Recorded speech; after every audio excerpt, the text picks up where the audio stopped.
The sound of gunfire echoed through the saloon as Katherine Vance dove beneath the nearest table, her heart pounding against her ribs like a wild mustang. It wasn't the first time her brother Emmett had gotten them into trouble, but as bullets splintered the wood above her head, she knew it might be the last. Silver Reef, Utah, 1878, had seemed like a promising fresh start when they'd arrived 6 months ago. The silver boom had drawn fortune seekers from across the country to this dusty corner of the territory, and Catherine Katy, to those who knew her, had dared to hope their luck might finally change. "Emmett, what have you done now?" she whispered, peering through the chaos of overturned chairs and fleeing patrons. Her brother was nowhere to be seen, having slipped out the back door at the first sign of trouble, leaving her behind as he often did. At 26, Katy was used to cleaning up her younger brother's messes, but her patience had worn thin as a desert creek in August. The shooting stopped as suddenly as it had started. Katy remained still, dust particles dancing in the streams of sunlight that filtered through bullet holes in the wall. Her calico dress was smeared with dirt, her chestnut hair falling loose from its pins. "Is anyone hurt?" called a deep voice from the doorway. Katy peeked out to see a tall figure silhouetted against the bright afternoon sun. His broad shoulders nearly filled the frame, and the distinctive shape of a Stetson hat crowned his head. "Coast is clear, miss," the stranger said, approaching her hiding place. "Those boys were just settling a disagreement about a card game. Poor aim, thank the Lord." As he extended a hand to help her up, Katy got her first good look at him. Striking blue eyes studied her from beneath dark brows, his face weathered but handsome. He wasn't young, perhaps mid-30s, but carried himself with the easy confidence of a man comfortable in his own skin. "Beau Sutton," he introduced himself, touching the brim of his hat. "Sheriff of this increasingly rowdy establishment we call Silver Reef." "Katherine Vance," she replied, accepting his help with as much dignity as she could muster while crawling out from under a table. "They'll most call me Katy." "You're Emmett Vance's sister," he stated rather than asked, his expression growing more serious. Katy's stomach nodded. "I am. Though at times like these, I'm tempted to deny any relation." A hint of a smile touched the sheriff's lips. "Can't choose our family, Miss Vance, but we might want to have a conversation about your brother. He's been making quite a name for himself around town." Before she could respond, a commotion at the bar drew their attention. The bartender was mopping up spilled whiskey, muttering curses under his breath. "That no-good weasel promised payment today," the barkeep grumbled when he noticed the sheriff. 3 months of credit, Sheriff. 3. Said I'd get my money when the mining company paid him, but instead he shoots up my place and disappears." Katy's face burned with shame. "I apologize for my brother's behavior, sir. I'll make arrangements to settle his debt." The bartender's laugh was bitter. "With what?" "Everyone knows you two barely keep that falling-down cabin of yours patched together." "That's enough, Joe," Sheriff Sutton said firmly. "Miss Vance isn't responsible for her brother's foolishness." But Katy knew better. Ever since their parents had died, father in a mining accident, mother from consumption shortly after she'd been responsible for Emmett. 7 years her junior, he'd been just a boy when tragedy struck, and she'd sacrificed everything to raise him. Now at 19, he seemed determined to gamble and drink away what little they had left. "I'll find him," she promised, straightening her shoulders. "And I'll see your bill paid, Mr. Wilson." The sheriff walked her to the door. Outside, the main street of Silver Reef bustled with activity. Mining carts rumbled past, laden with ore from the sandstone ridges that had given the town its name. Prospectors and businessmen mingled with the occasional well-dressed lady, while horses stood hitched to posts along the thoroughfare. "You shouldn't have to clean up after him," Beau said quietly as they stepped onto the boardwalk. Emmett's old enough to face consequences. Katie sighed, shielding her eyes from the late afternoon sun. He's all the family I have left, Sheriff.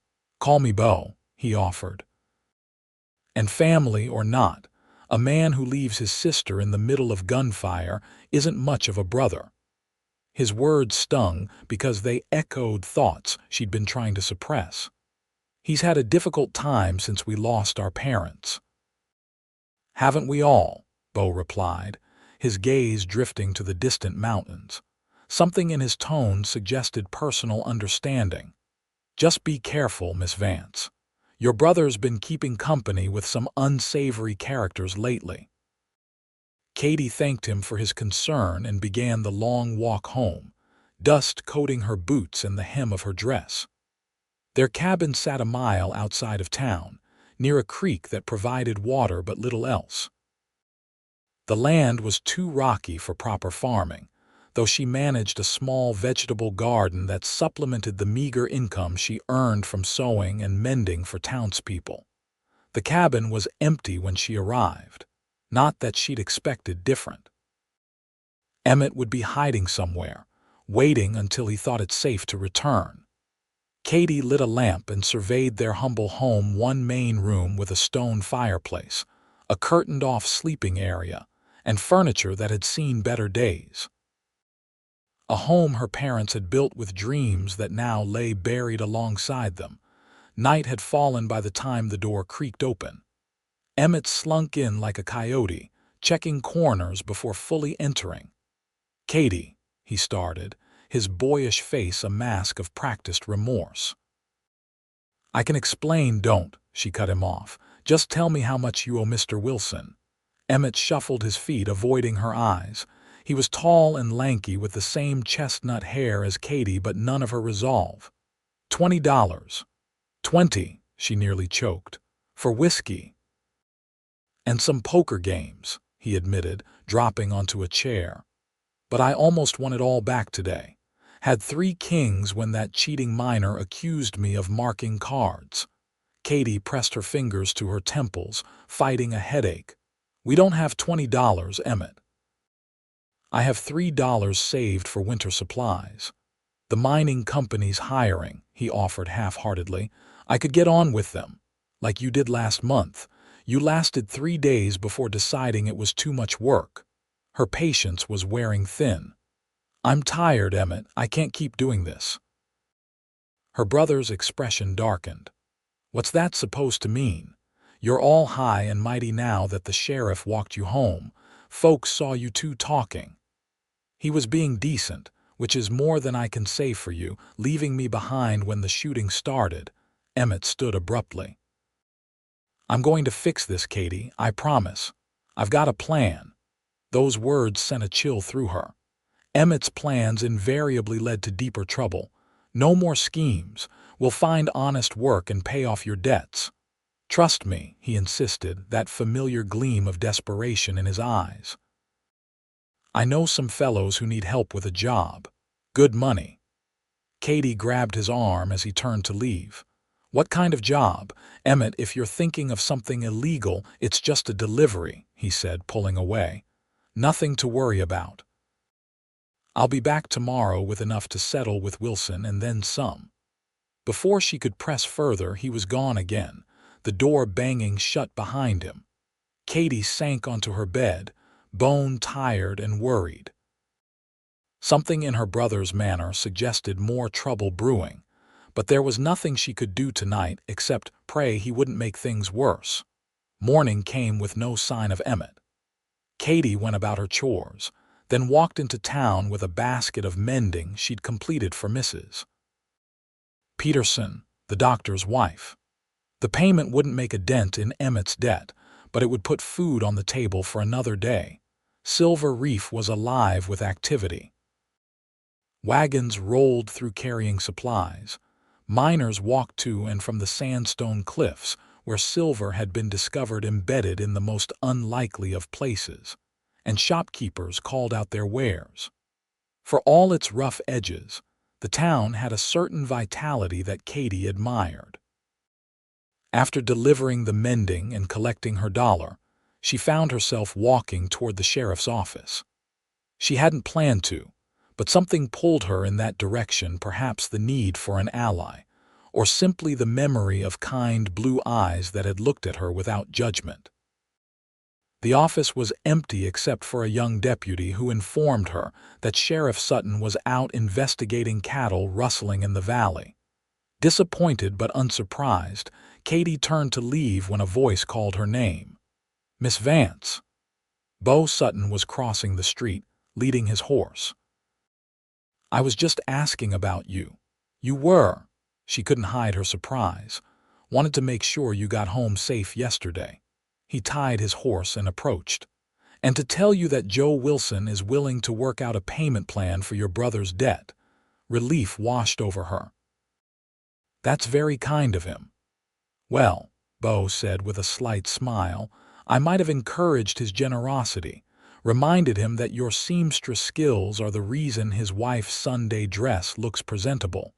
Katie felt warmth spread across her cheeks. "Thank you, that's more consideration than we deserve." "Than your brother deserves, maybe," Beau corrected gently. "You haven't done anything wrong, Miss Vance."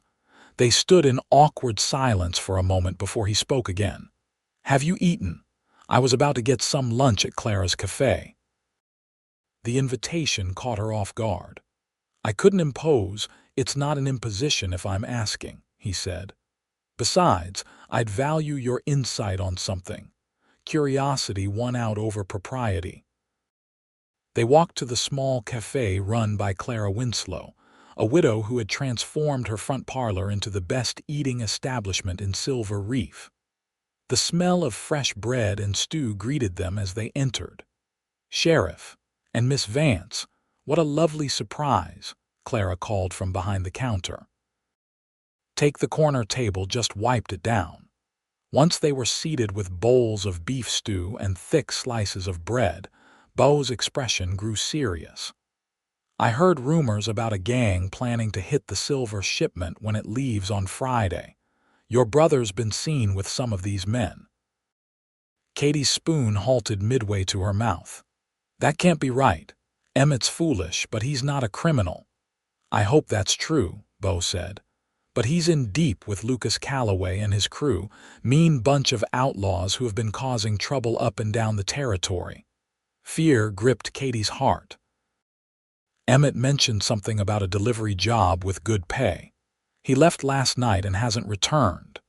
Beau leaned forward, his voice low.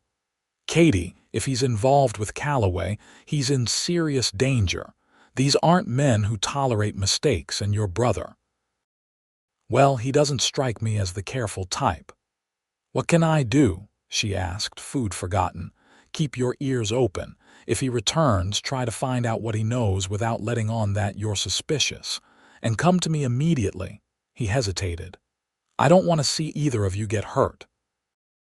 The concern in his voice seemed to extend beyond professional duty, and Katie found herself studying the sheriff more closely. His hands were calloused from work. A thin scar ran along his jawline, and subtle lines around his eyes suggested he smiled often, though not today. "Why are you helping us?" she asked suddenly. "You barely know me, and what you know of Emmett can't be favorable." Beau broke off a piece of bread, considering his words. "I had a younger brother once. Headstrong, thought he knew better than anyone. Got himself killed trying to prove it." He met her gaze. "Sometimes people need someone to step in before they go too far." Understanding passed between them, a shared experience of loss and responsibility that transcended their brief acquaintance. Katie reached across the table and briefly touched his hand. "I'm sorry about your brother." "It was a long time ago," Beau said, though his eyes suggested the wound remained fresh. "Just don't want history repeating itself." After lunch, Beau walked Katie to the general store where she needed to purchase thread. They parted with a promise that she would be careful and send word if Emmett returned. The day passed without sign of her brother. Katie returned home as dusk fell, lighting lamps and preparing a simple supper of beans and cornbread. She just sat down to eat when the door burst open. Emmett stumbled in, wild-eyed and disheveled. "Pack your things," he ordered without preamble. "We need to leave." Katie rose slowly. "What's happened?" "Nothing," he snapped, grabbing a sack and stuffing clothing into it. "Just need to move on. There's a stage to Colorado tomorrow morning." "Emmett, stop," Katie demanded, pulling the bag from his hands. "Tell me what's going on. Does this have to do with Lucas Calloway?" Her brother froze. "How do you know that name? Silver Reef isn't that big. People talk." She softened her tone. "Whatever trouble you're in, running won't solve it." Emmett's face crumpled, suddenly looking younger than his 19 years. "I messed up, Katie. Real bad this time." He collapsed into a chair, head in his hands. The story spilled out in broken sentences: how he'd agreed to help Calloway's gang scout the silver shipment route, how he'd gotten drunk and revealed details to the wrong person, and how Calloway had threatened to kill him for his loose lips. "He said I owe him," Emmett finished, voice shaking. "Said I need to pay him back for the risk, or he'll make sure I never talk again." "How much?" Katie asked, dreading the answer. $200. The sum was impossible more than they could earn in a year of honest work. "We don't have that kind of money, and you know it." "I know," Emmett whispered, then looked up with that familiar desperate gleam. "But Calloway made an offer. Said there's a man in camp who's been looking for companionship, permanent willing to pay good money to get himself a wife." Katie's blood ran cold as understanding dawned. "You didn't." "I didn't agree to anything yet," Emmett protested, but wouldn't meet her eyes.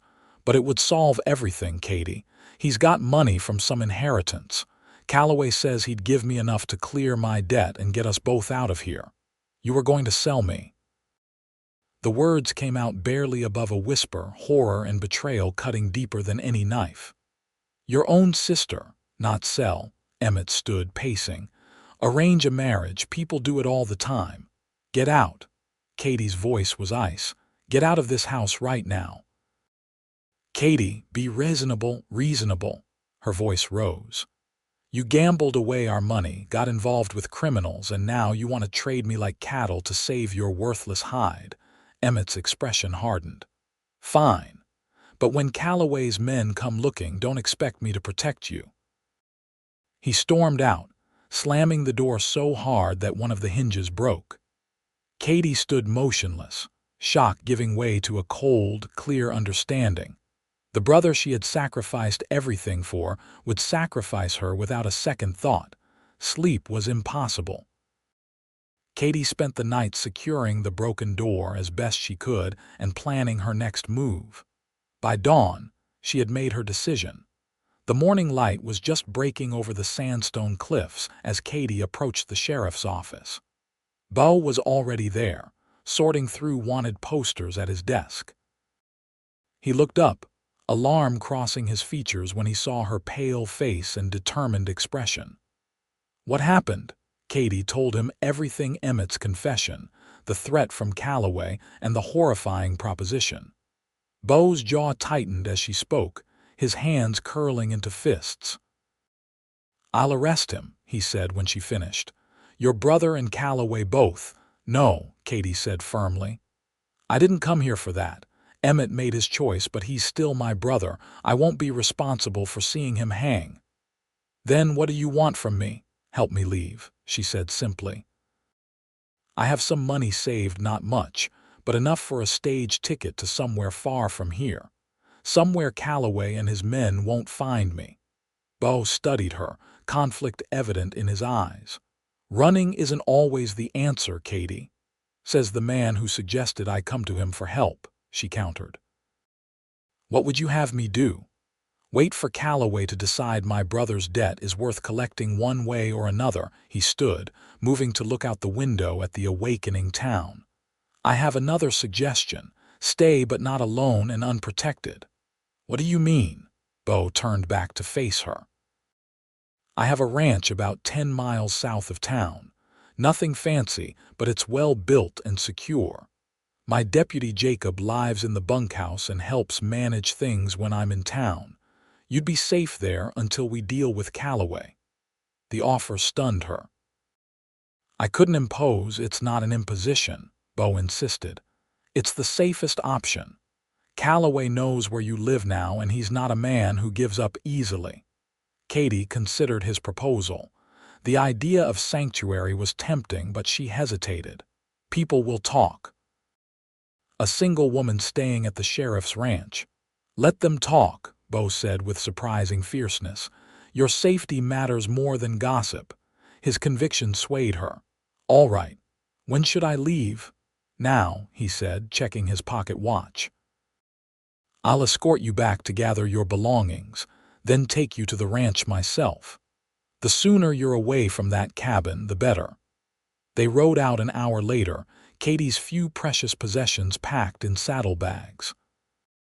Beau had insisted on taking the long way around town to avoid being seen, and they traveled in companionable silence through sagebrush flats and rolling hills dotted with juniper.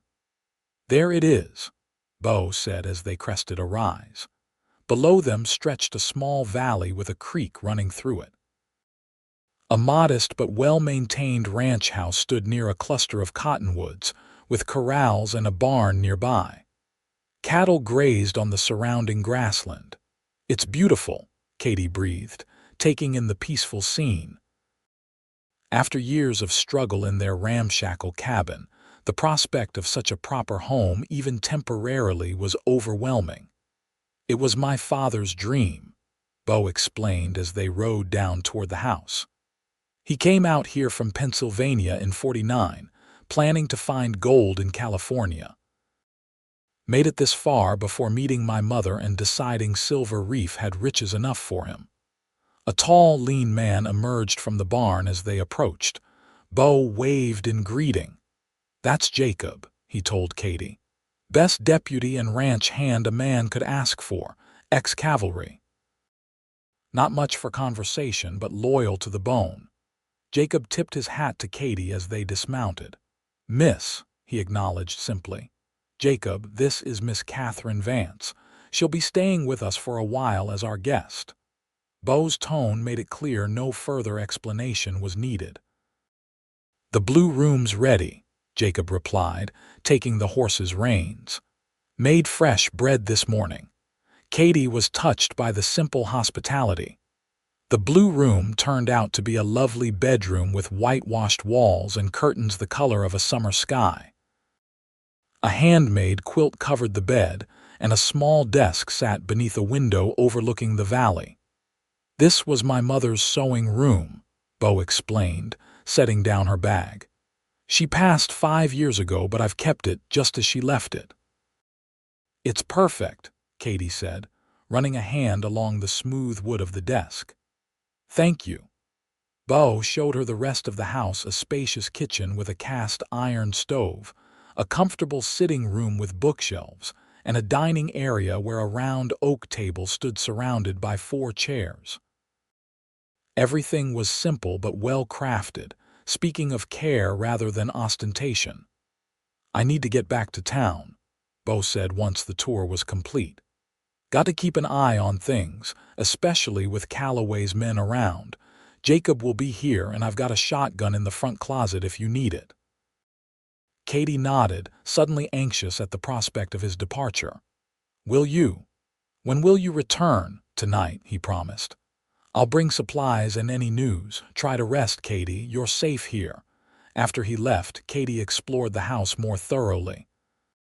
Family photographs hung on the walls. Beau as a young boy with his parents and a smaller child who must have been his brother. Beau in a Union Army uniform, looking serious and much younger. His parents on their wedding day. A life documented in images. A family's history preserved. It made her ache for what she'd lost, not just her parents, but the brother who had once looked at her with love instead of calculation. Jacob proved as silent as Beau had suggested, appearing only to inform her that lunch was bread and stew on the stove if she was hungry. then disappearing back to his work. Katie spent the afternoon exploring the bookshelves and finally selecting a volume of poetry to distract herself. Dusk was gathering when she heard hoofbeats. Katie went to the window, expecting to see Beau returning, but instead spotted 3 riders approaching from the north, not from the direction of town. Fear clutched at her throat. She hurried outside, looking for Jacob, but the ranch hand was nowhere in sight. The barn door stood open, tools scattered as if he'd left in a hurry. The riders were closer now, and with growing horror, Katie recognized the man in the lead, Lucas Calloway himself, his gaunt face unmistakable even at a distance. Beside him rode Emmett, his posture slumped and defeated. Katie darted back inside, heart pounding. The shotgun. Beau had mentioned a shotgun. She flung open the front closet and found it, loaded and ready. Though she'd never fired one before, her father had shown her the basics of handling firearms years ago. She positioned herself by the front window, watching as the 3 men dismounted. Calloway grabbed Emmett by the scruff of his neck, shoving him toward the house. Come out, Miss Vance," Calloway called, his voice carrying across the yard. "Your brother and I have a business proposition to discuss."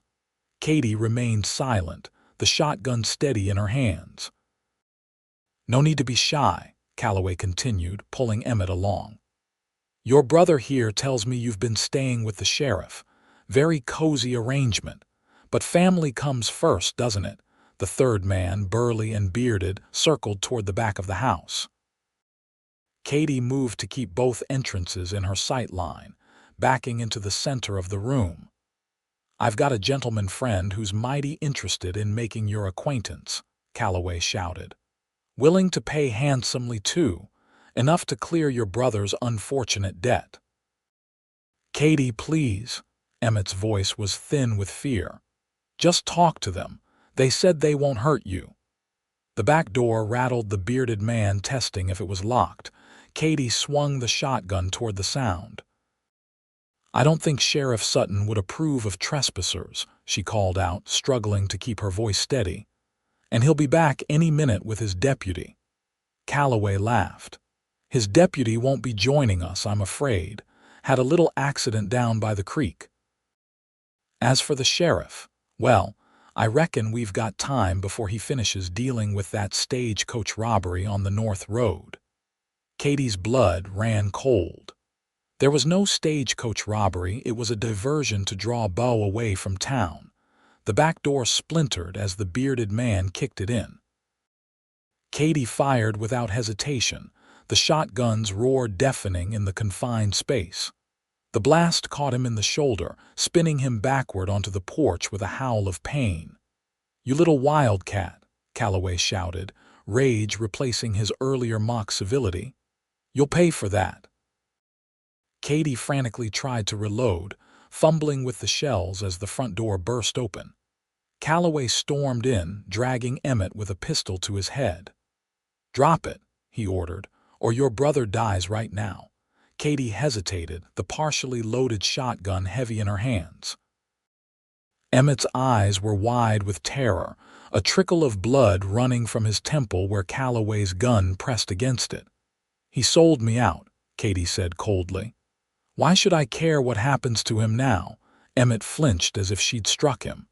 "Katie, please, I didn't have a choice." "There's always a choice," she replied, but her resolve was wavering. Despite everything, she couldn't watch her brother die. Calloway sensed her hesitation. "Smart girl. Now put the shotgun down and let's discuss this like civilized folks." Slowly, Katie lowered the weapon to the floor. As she straightened, the sound of a rifle being cocked echoed through the room. "I suggest you do the same, Calloway." Beau's voice came from the shattered back doorway. He stood with his rifle aimed squarely at the outlaw's head, expression cold as steel. "Unless you're eager to meet your maker tonight." Calloway tightened his grip on Emmett. "Seems we've got ourselves a standoff, Sheriff." "Not exactly," Beau replied. Your man outside is bleeding pretty badly thanks to Miss Vance's marksmanship, and the other two I left in town are cooling their heels in my jail. You're alone." Indecision flashed across Calloway's face. "I'll kill the boy." "You might," Beau acknowledged. "But you won't live to take another breath after you do. Is settling a debt worth dying for?" Time stretched like molasses as Calloway considered his options. Finally, with a snarl of frustration, he shoved Emmett forward and raised his hands. "This isn't over." "For you it is," Beau said, moving into the room while keeping his rifle trained on the outlaw. "On your knees, hands behind your head." As Calloway complied, Beau glanced at Katie. "You all right?" she nodded, trembling now that the immediate danger had passed. "Jacob." "Found him tied up down by the creek. He's got a nasty bump on the head, but he'll live." Beau pulled handcuffs from his belt and secured Calloway's wrists. "He's bringing the horses around now." Emmett stood awkwardly to the side, avoiding Katie's gaze. Blood still trickled down his face, but the wound was superficial. "I didn't know they'd hurt anyone," he mumbled. "Calloway said we'd just talk to you." "Save it," Beau cut him off. "You led armed men to my home where your sister was seeking safety from a threat you created. As far as I'm concerned, that makes you an accessory to attempted kidnapping and assault." Emmett paled. "You're arresting me too?" "Yes." Beau's tone left no room for argument. "Though your sister's testimony will determine just how long you stay behind bars." Katie looked at her brother, the boy she had raised, the last of her family, and felt only a hollow sadness. "I won't press charges against Emmett," she said quietly, "but I don't want to see him again, not for a long while." Hurt flashed across Emmett's face, followed by shame. "Katie, you tried to sell me," she interrupted, voice breaking. "Your own sister. For whiskey, money, and gambling debts. Some things can't be forgiven quickly, Emmett." Jacob appeared in the doorway, rifle in hand. Together, he and Beau escorted the prisoners outside. Katie remained in the house, collecting herself among the aftermath of violent scattered furniture. A shattered door, bloodstains on the porch. When Beau returned an hour later, he found her sweeping up broken glass, having already righted the furniture and wiped away the blood. "You don't need to do that," he said, taking the broom from her hands. "I'll fix everything tomorrow." "I wanted to keep busy," Katie replied. "Stops me from thinking too much." Beau set the broom aside and gently turned her to face him. "Jacob's taken Calloway and your brother to town. The wounded man, too, after Dr. Peterson patched him up enough for travel. They'll face a judge when the circuit court comes through next week." "What will happen to Emmett?" she asked, though she already suspected the answer. "Depends on the judge, but likely a year or two in territorial prison." Beau's eyes were sympathetic but unflinching. "He made his choices, Katie, bad ones." She nodded, fighting tears. "I know, I failed him somehow. After our parents died, I tried so hard to raise him right." "Some people can't be saved from themselves," Beau said, his hand warm on her shoulder. "My brother was the same way. No matter what I did, he was determined to find trouble." "What happened to him?" Katie asked softly. Beau's expression grew distant. "Shot during a bank robbery in Cheyenne. He wasn't even the one holding the gun, just went along with friends who convinced him it would be easy money." The parallel to Emmett's situation hung unspoken between them.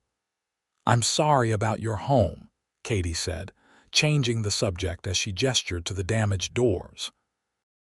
"I'll help repair it, of course. It's just wood and glass," Beau replied. "I'm just grateful you're unharmed. That was quick thinking with the shotgun." A faint smile touched Katie's lips. "My father always said a woman should know how to protect herself." "Wise man," Beau agreed. He hesitated, then added, "I'd like you to stay here at least until after the trial. It's not safe for you to return to your cabin." The offer was tempting, but Katie shook her head. "I can't impose, and people will talk a single woman staying at your ranch without proper chaperoning." "Let them talk," Beau said dismissively. "Besides, Mrs. Peterson has agreed to come stay as a companion. She's been wanting to get away from town for a while," says the doctor snores something fierce. Katie laughed despite herself. "You've thought of everything." "Not everything," he admitted. "But I'm trying. I want you safe, Katie." The sincerity in his voice warmed her more than any fire could. "Thank you. I accept your offer then." They worked together to secure the house for the night, boarding up the broken doors until proper repairs could be made. Jacob returned with news that the prisoners were safely locked away, and Mrs. Peterson would arrive the following morning. That night, as Katie lay in the blue room listening to the unfamiliar sounds of the ranch, she found herself thinking not of Emmett or Calloway, but of Beau Sutton, his steady presence, his quiet strength, the way his eyes crinkled when he almost smiled. For the first time in years, she allowed herself to imagine a future beyond mere survival. The weeks that followed brought significant changes to Katie's life. True to his word, Beau repaired the damage to his home, with Katie insisting on helping wherever she could. Mrs. Peterson proved a delightful companion, filling the house with chatter and baking that had both Beau and Jacob looking forward to mealtimes. Katie discovered a natural affinity for ranch life. She learned to ride properly on a gentle mare Beau provided, helped tend the kitchen garden Mrs. Peterson expanded, and even assisted with the cattle on occasion. The physical work was satisfying in a way her previous struggles had never been purposeful rather than desperate. The circuit judge arrived in Silver Reef as promised. Lucas Calloway received 15 years in territorial prison for his numerous crimes, while Emmett was sentenced to 2 years with possibility of early release for good behavior. Katie testified at both trials, her heart breaking anew as Emmett was led away in chains, looking younger and more lost than ever. "I'll write to him," she told Beau as they rode back to the ranch after the sentencing. "Not right away, but eventually. He's still my brother, despite everything." "You have more forgiveness in your heart than most," Beau observed. "Not forgiveness exactly," Katie clarified. "Understanding, maybe. Emmett was barely 12 when our parents died. I did my best, but perhaps if he'd had a father figure, a man to guide him." "Don't take that burden on yourself," Beau said firmly. "Plenty of boys lose their parents and don't turn to crime. My father died when I was 14, and I managed to stay on the right side of the law." "You became the law," Katie pointed out with a small smile.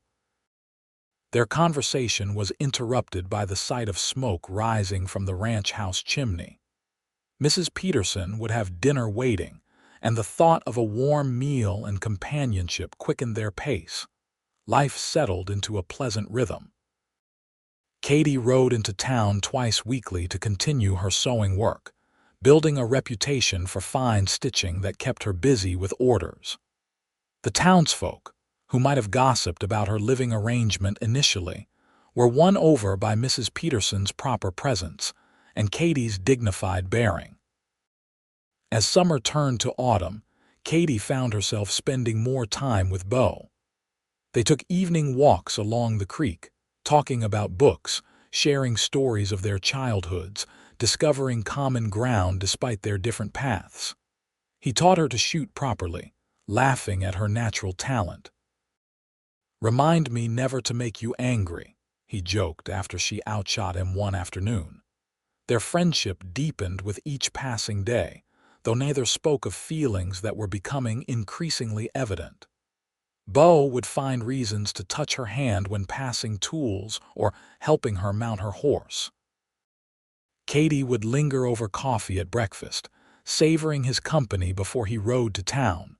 October brought the first frost and a letter from Emmett.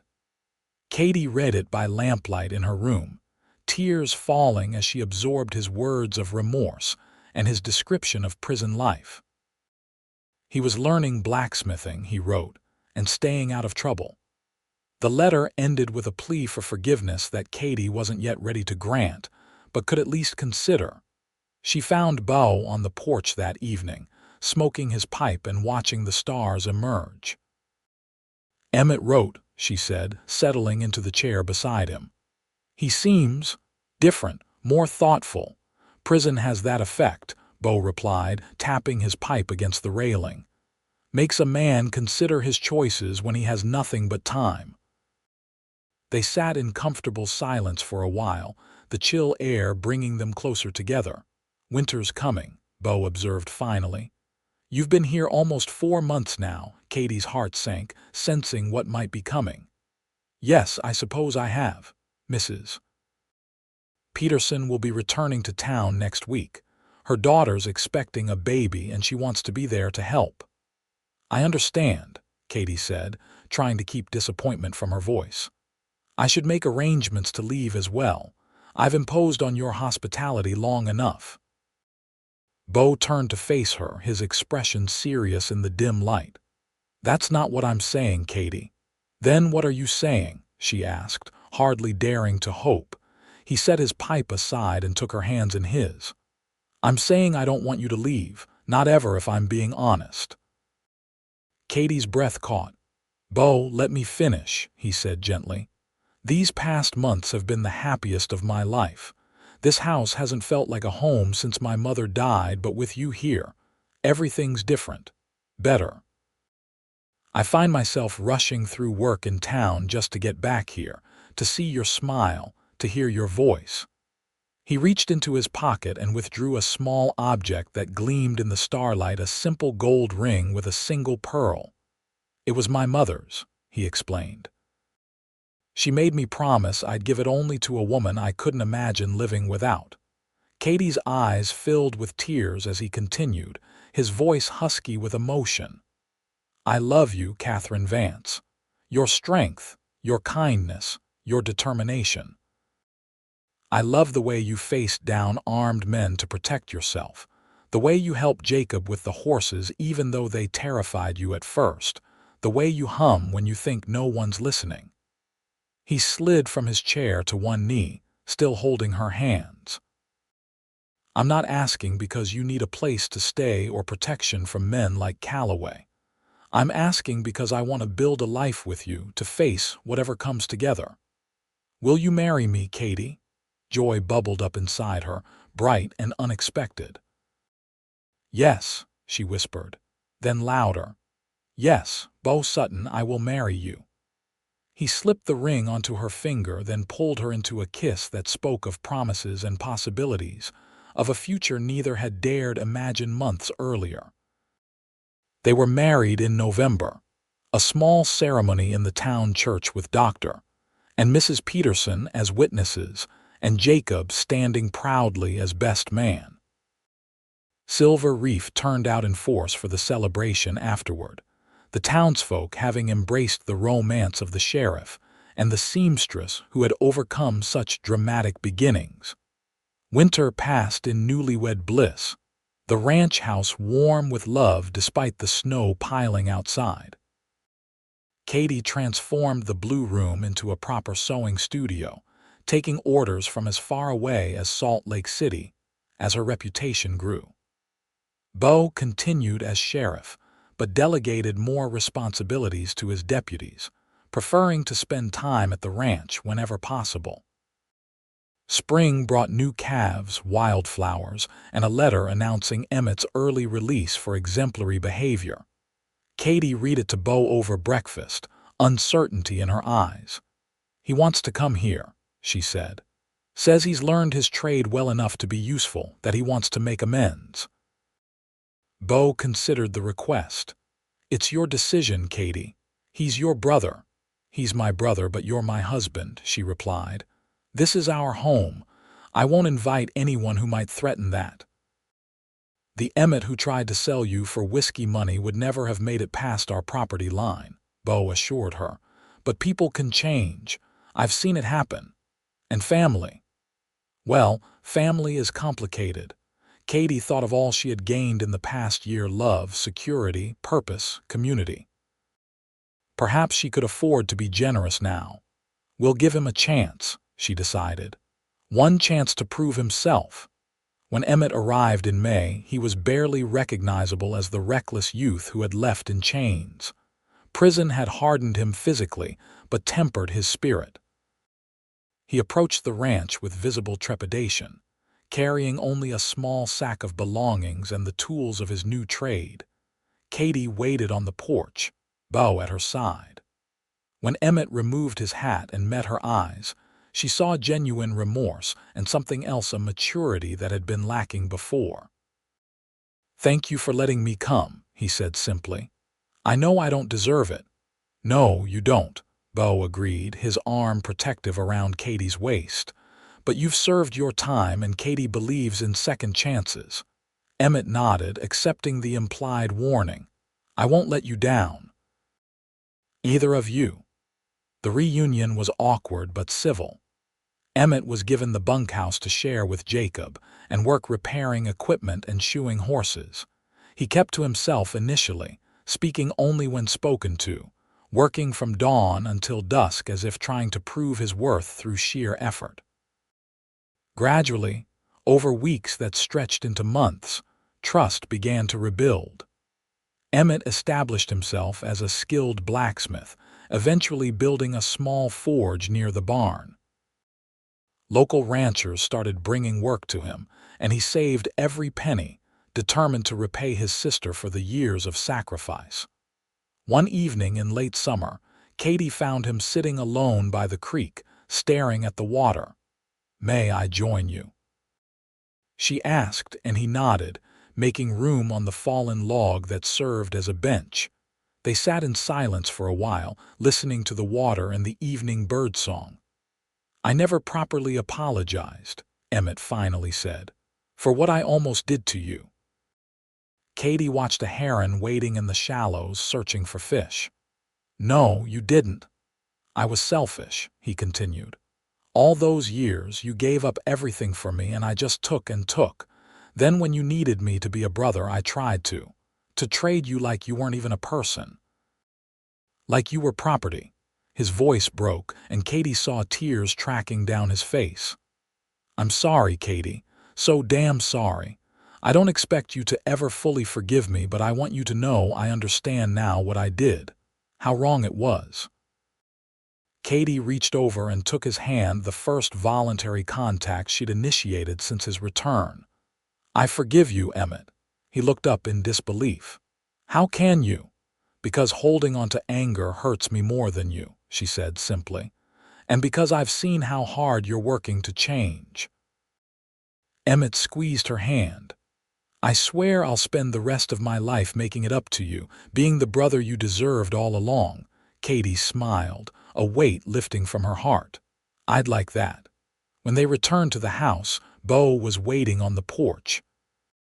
He took one look at their linked hands and the peaceful expression on Katie's face, and understood that healing had truly begun. That night, as they prepared for bed, Katie shared the conversation with her husband. "You're an extraordinary woman, Katherine Sutton," Beau said, drawing her into his arms. "Most people would never forgive what he tried to do." "Most people haven't found the happiness I have," she replied, leaning into his embrace. "It's easier to be generous when your own heart is full." "And is it?" he asked, brushing a kiss against her temple. "Full?" Katie placed his hand over her abdomen, watching his eyes widen with realization. "Getting fuller by the day," she said with a smile. "Dr. Peterson confirmed it yesterday. We'll welcome a little one in early spring." Beau's joyous reaction, sweeping her off her feet and spinning her around the bedroom while covering her face with kisses, was everything Katie had hoped for. The following months were busy ones at the ranch. Beau built a nursery adjoining their bedroom, crafting a cradle from cedar with his own hands. Emmett created delicate ironwork for the window's protective bars disguised as decorative vines and leaves. Jacob expanded the garden, insisting that fresh vegetables were essential for a growing family. As Katie's pregnancy progressed, she reduced her sewing work, but took on the bookkeeping for both the ranch and Emmett's growing blacksmith business. Her brother had proven not only reformed but remarkably enterprising, his skills in demand throughout the territory. Christmas came with a heavy snowfall that blanketed the ranch in pristine white. They celebrated quietly. Beau, Katie, Emmett, Jacob, and the Petersons, who traveled from town despite the weather. Gifts were exchanged, carols sung, and stories shared around a blazing fire. As midnight approached, Katie leaned against Beau's shoulder, contentment washing over her. Her hand rested on her rounded belly, where their child occasionally kicked as if joining the celebration. "Happy," Beau murmured, his lips close to her ear. Katie nodded, watching Emmett laugh at something Mrs. Peterson said. Her brother caught her eye and smiled, a genuine, unburdened smile that reminded her of the boy he'd been before life had turned so hard. "I was thinking," Katie said softly, "if the baby is a boy, we might name him after your brother, to remember him." Beau's arms tightened around her. "Benjamin," he said, his voice thick with emotion. "His name was Benjamin." "Benjamin Sutton," Katie tested the name. "It's a good, strong name. And if it's a girl?" Katie considered. "Hope," she decided. "Because that's what brought us here. Hope for something better, even when everything seemed darkest." March brought the first wildflowers, and with them, Benjamin Sutton, a healthy, robust boy with his father's blue eyes and his mother's determined spirit. The birth was difficult but ultimately successful, with Dr. Peterson declaring both mother and child perfectly sound. Beau was transformed by fatherhood, his natural protectiveness finding new expression in the tender care he showed his son. He would walk the floor for hours when Benjamin was fussy, sing old cavalry songs as lullabies, and proudly show him off to anyone who visited the ranch. Emmett embraced his role as uncle with unexpected enthusiasm. He crafted tiny iron figurines of horses and cattle for the baby, and volunteered to watch him when Katie needed rest. In Benjamin, he seemed to find another chance at family, one he was determined not to squander. As spring ripened into summer, life at the Sutton Ranch settled into a new pattern centered around the baby's needs, but encompassing the growing enterprises that supported them. Beau continued as sheriff, but was increasingly considering retirement as the silver mines began to play out and the boom days of Silver Reef waned. "Town's changing," he told Katie one evening as they sat on the porch, Benjamin asleep in his arms. "Miners moving on to new strikes. Businesses closing. Might be time for me to focus on what matters most." Katie understood his meaning. "The ranch has always been your first love." "Second," Beau corrected, leaning over to kiss her. "You're my first. The ranch and Benjamin tie for a close second." She laughed softly, mindful of the sleeping baby. "What about law enforcement? You've worn that badge a long time." "Long enough," he said thoughtfully. "I've been thinking about Jacob. He's been my deputy for 5 years now, knows the job inside and out. Might be time to recommend him as my replacement." The idea took root, and by autumn, the transition was complete. Jacob Moore was sworn in as the new sheriff of Silver Reef, while Beau Sutton retired to become a full-time rancher and family man. The change suited him. The ranch thrived under his undivided attention, expanding to include more cattle and horses. Emmett's blacksmith shop grew into a proper business with 2 apprentices, serving not just Silver Reef, but surrounding settlements as well. As Benjamin's first birthday approached, Katie made a decision she'd been contemplating for months. She wrote a letter to the territorial prison warden, requesting information about Lucas Calloway. The reply arrived 2 weeks later. Calloway had died during a prison influenza outbreak the previous winter. He had no family to claim his remains and was buried in the prison cemetery. Katie shared the news with Beau that evening after Benjamin was asleep. "Does it change anything?" he asked, watching her carefully. "It closes a chapter," she replied. "The last thread connecting us to that terrible time." Beau nodded, understanding. "You know, I never told you this, but sometimes I think we owe Calloway a debt of gratitude." Katie's eyebrows rose in surprise. "How so?" "If he hadn't threatened you, you might never have come to me for help," Beau explained. "We might have exchanged pleasantries in town for years without ever knowing what we could mean to each other." "I'd like to think we would have found our way eventually," Katie said, smiling as she moved into his arms. "But I take your point. Sometimes good things come from the darkest circumstances." Benjamin's birthday celebration brought the entire community to the ranch, a testament to how deeply the Suttons had become woven into the fabric of Silver Reef, despite living outside town.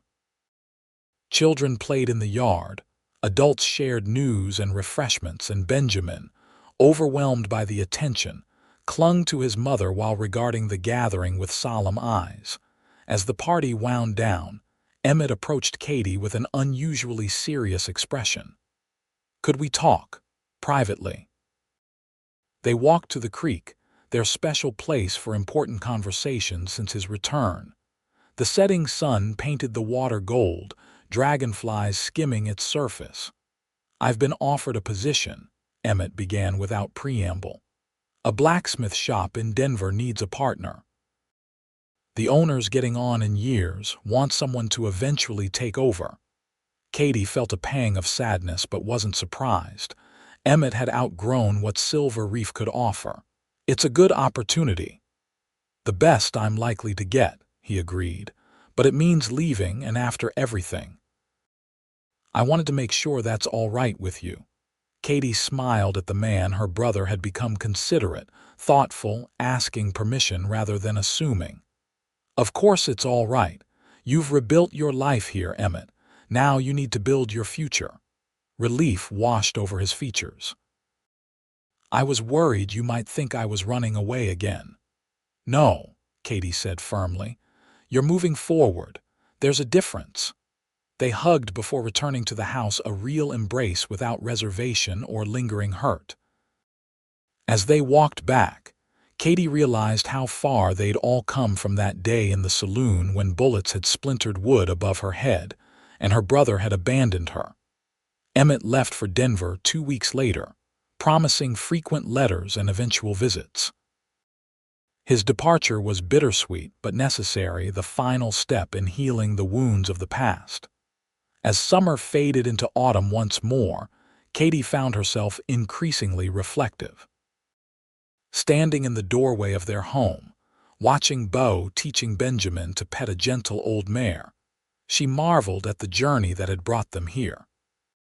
3 years ago, she had been a desperate young woman trying to keep a dilapidated cabin from falling down around her, sacrificing her own dreams to support a brother who valued her too little. Now she was Katie Sutton, beloved wife, mother, respected businesswoman with her sewing still in demand despite her selective client list. Beau looked up and caught her watching them. He whispered something to Benjamin, who turned and waved enthusiastically. "Mama," he called, his favorite and nearly only word. "Mama," Katie waved back, her heart so full it almost hurt. As she walked across the yard to join them, Beau's eyes followed her with the same warmth and admiration they'd held since those first days, a look that still made her pulse quicken. "I was just telling our son about the brave woman who once faced down outlaws with nothing but determination and my old shotgun," Beau said as she reached them. Katie laughed, lifting Benjamin from the fence where he'd been perched. "I think that story can wait until he's older." "Perhaps," Beau agreed, wrapping an arm around her waist. "Though it's my favorite story, the day I knew I'd found the woman I wanted to spend my life with." Benjamin squirmed to be put down, eager to return to the horses. As they watched him toddle carefully toward the mare under Jacob's watchful eye, Beau turned to Katie. "Any regrets?" he asked softly. About how everything turned out, Katie thought about the question seriously. There had been pain, fear, betrayal, but also courage, redemption, and love more profound than she had ever imagined possible. "Not one," she said, turning to meet his gaze. "Every step, even the painful ones, led us here. How could I regret that?" Beau's smile was answer enough as he bent to kiss her, their son's delighted laughter providing the perfect accompaniment to a moment of perfect contentment. As the years passed, Silver Reef gradually declined as the silver mines played out, but the Sutton Ranch prospered. Benjamin grew into a strong, thoughtful boy with his father's sense of justice and his mother's compassion. He was joined by a sister, Hope, when he was 4, and another brother, Samuel, 2 years after that. Emmett found success in Denver, but returned for visits each Christmas, bringing gifts and stories of the growing city. His letters spoke of a young widow he'd been courting, and the family looked forward to eventually meeting her. Jacob remained sheriff until Silver Reef was little more than a ghost town, then retired to the bunkhouse at the ranch where he'd always been most comfortable. His presence was a constant, reassuring reminder of the early days when safety had seemed so precarious. On quiet evenings, Katie and Beau would sometimes sit on the porch, watching their children play in the yard that had witnessed so much of their story. They would reminisce about how they met, marveling at the unlikely path that had brought them together. "Your brother tried to trade you for whiskey money," Beau would say, shaking his head in continued disbelief. "And somehow that led to all of this." Katie would lean against his shoulder, grateful for the man who had made her brother regret ever trying such a thing, not through violence or vengeance, but by showing both Vance siblings what true loyalty and love looked like. "Some might call it destiny," she would reply, watching Benjamin help little Samuel climb onto the wooden horse Beau had carved. "I call it the best kind of justice." And Beau, twining his fingers with hers, would simply smile and say, "I call it the luckiest day of my life." In the golden light of sunset, with the ranch stretching peaceful around them and their children's laughter filling the air, they both knew it was nothing less than the truth.